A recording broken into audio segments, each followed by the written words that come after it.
ലക്ഷോപലക്ഷം വിദ്യാർത്ഥികളെ, കേരളത്തിലെ മുഴുവൻ വിദ്യാർത്ഥികളെ എന്ന് തന്നെ പറയാം, ആ വിദ്യാർത്ഥികളെ ബാധിക്കുന്ന വിഷയം ഉയർത്തിപ്പിടിച്ചാണ് SFI സമരം ചെയ്തത്. ആ സമരത്തെ കേരളത്തിലെ UDF-ഉം കേരളത്തിലെ താൽക്കാലിക VC-മാരും നേരിട്ടത് അങ്ങേയറ്റം ബുദ്ധിശൂന്യമായും അബദ്ധജടിലവുമായും തെറ്റായ വിധത്തിൽ ആ സമരത്തെ അഭിസംബോധന ചെയ്തുമാണ് അവരതിനെ നേരിട്ടത്. പ്രതിപക്ഷ നേതാവ് അതിനെ വിളിച്ചത് അഡ്ജസ്റ്റ്മെന്റ് സമരമെന്നും താൽക്കാലിക VC-മാർ അതിനെ വിളിച്ചുകൊണ്ടിരിക്കുന്നത് ഗുണ്ടകളുടെ സമരവും എന്നുള്ള നിലയിലുമാണ്. കേരളത്തിലെ പൊതുസമൂഹം ഇതൊക്കെ കാണുന്നുണ്ട്. കേരള സർവകലാശാലയുടെ താൽക്കാലിക VC ആയിട്ടുള്ള ബഹുമാനപ്പെട്ട മോഹൻ കുന്നുമ്മൽ, അദ്ദേഹം സർവകലാശാലയിൽ വരാതിരിക്കുന്ന ഘട്ടത്തിൽ നിങ്ങളോടെല്ലാവരും നിങ്ങളതെ സംബന്ധിച്ച് അദ്ദേഹത്തെ വിളിച്ചപ്പോൾ അദ്ദേഹം നിങ്ങളോട് പറഞ്ഞത് 100 200 സർട്ടിഫിക്കറ്റ് ഉണ്ടാകും, അങ്ങനെയല്ലാതെ അതിൽ കൂടുതലൊന്നുമില്ല. എന്നാൽ അദ്ദേഹം തന്നെ ഇന്നലെ നിങ്ങളെ വിളിച്ചിരുത്തി 1839 സർട്ടിഫിക്കറ്റുകൾ ഞാൻ ഇന്നലെ ഒറ്റ ദിവസം ഒപ്പിട്ടു എന്ന് അദ്ദേഹം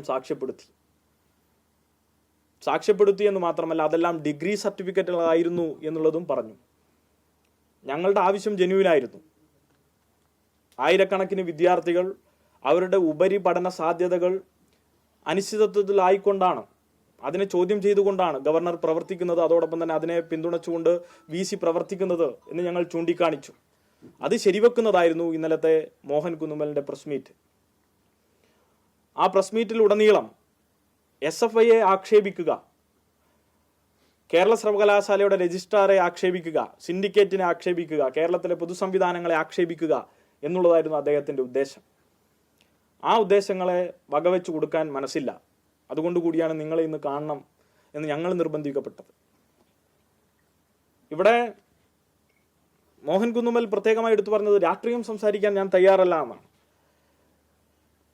ഒരു സർവകലാശാലയുടെ VC ആയിരിക്കുന്ന അദ്ദേഹത്തോട് തിരിച്ചോർമ്മിപ്പിക്കാനുള്ളത്, രാഷ്ട്രീയം എന്നത് രാഷ്ട്രത്തെ സംബന്ധിച്ചാണ്. രാഷ്ട്രത്തെ നിർമ്മിക്കുന്നത് ഈ നാട്ടിലെ ജനതയാണ്. ആ ജനത വാർത്തെടുത്ത അവരുടെ നികുതി പണം കൊണ്ട് ആ ജനതയെ തീരുമാനിക്കുന്ന, ആ ജനതയുടെ മുന്നോട്ട് പോക്ക് തീരുമാനിക്കുന്ന ഇടങ്ങളാണ് സർവകലാശാലകൾ. സ്വതന്ത്ര വിജ്ഞാന കേന്ദ്രങ്ങളാക്കി ഒരു നാടിനെ, ഒരു സമൂഹത്തെ, അവരുടെ തലച്ചോറിനെ സ്വാധീനിച്ച് ഒരു സമൂഹത്തെ മുന്നോട്ട് നയിക്കേണ്ട കേന്ദ്രങ്ങളാകണം സർവകലാശാലകൾ. ഇതാണ് അതിൻ്റെ അടിസ്ഥാന തത്വം. ആ തത്വത്തെ പോലും മനസ്സിലാക്കാതെയാണ് മോഹൻ കുന്നുമ്മൽ പെരുമാറിക്കൊണ്ടിരിക്കുന്നത്.